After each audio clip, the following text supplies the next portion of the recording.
Okay, so this is going to be a slightly more,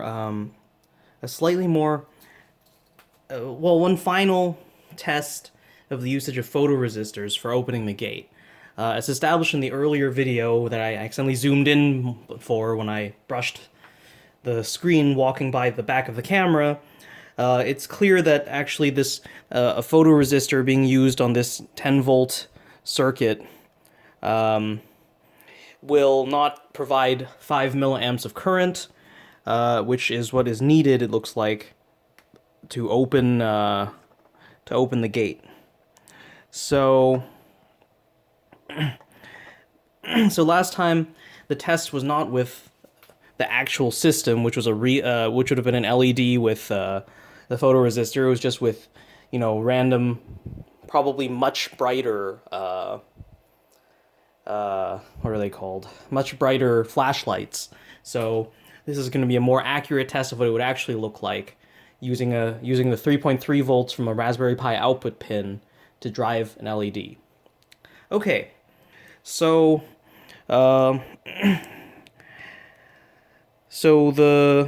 this same simulated gate load, so 10 volts, is here, and it's connected now. It's still connected through the two relay systems from the previous video, but obviously that won't really make a big difference because both of them are off.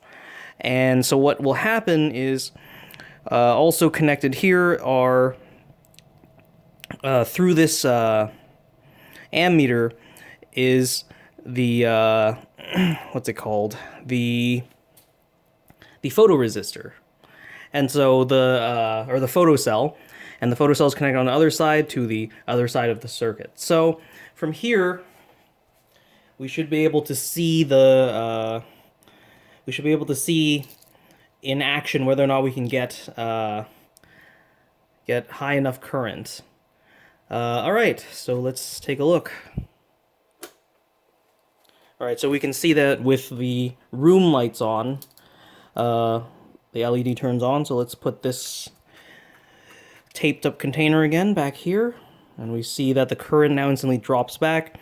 So the max right now is going to be 2.5 milliamps. So yeah, it's probably not going to hit 5 is my guess. So let's see. Well, before that, let's make sure the LED is working. Yes, okay. So that LED works. All right. Oops.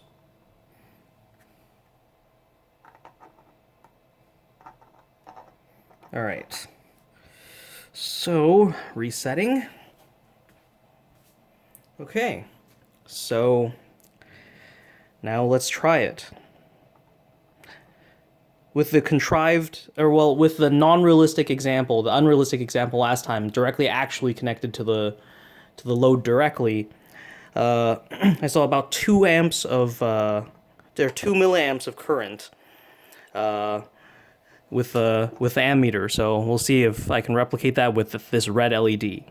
Okay.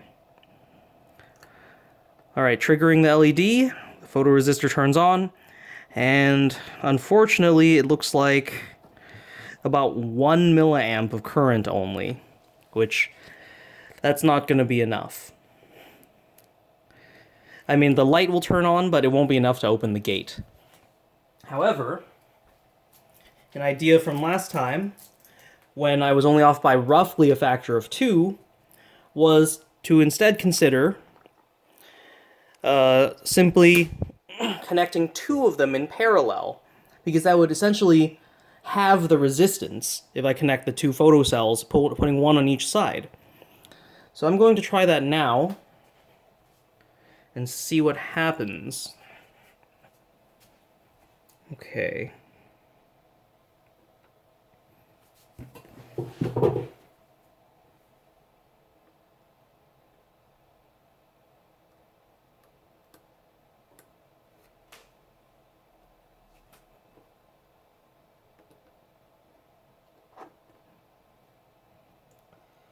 Come on. Okay.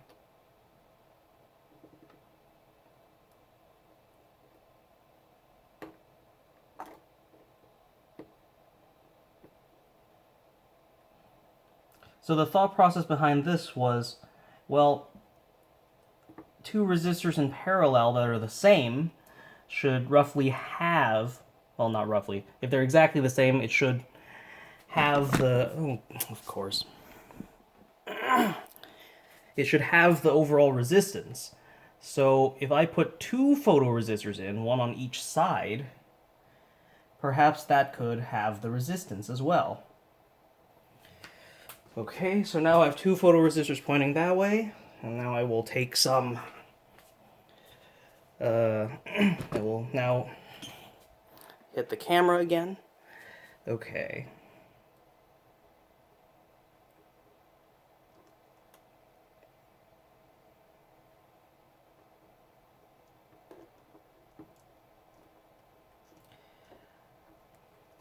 And so since the LED should give off the same output roughly on both sides, this should lead to both being roughly the same resistance, hopefully.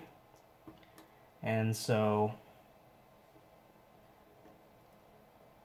then that should hopefully work at increasing or at decreasing the resistance by a factor of 2.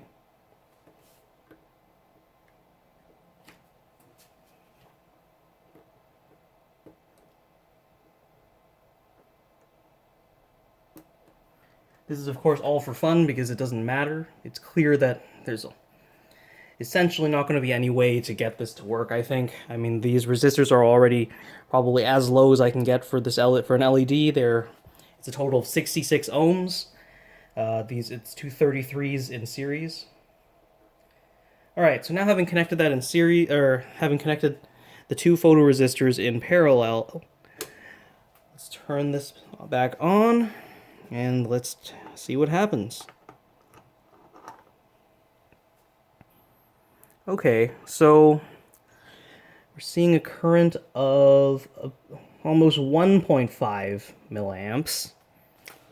It's an increase, I guess, by about 0.5 milliamps.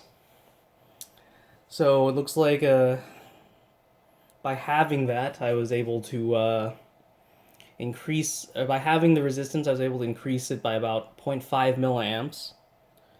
So clearly, to get to 5, I just need well, many more, unfortunately.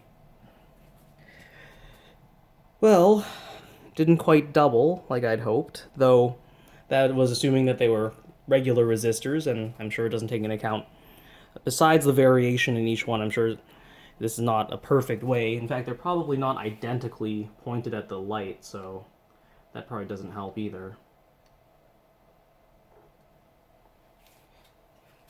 Though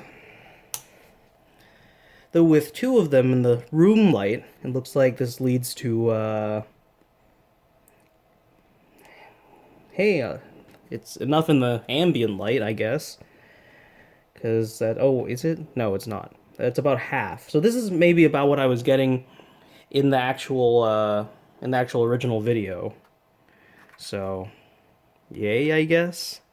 But I guess this is how bright it would need to be in order for two photocells to successfully trigger the... for two photocells to... Wait, does it even trigger the opening? Well, I guess we'll see, but... Yeah, so this is 1.5, and then here, if we take it out, it's not even 5, it's like 2.5 now. So maybe if I have 4 photoresistors in parallel, I guess, one on each side, and then this amount of ambient lighting, then I could use photoresistors to open the gate. But it's clear that this will not be possible, though. So I'll probably see about using the photoresistors to keep track of the status LEDs inside the gate board. Alright, end video.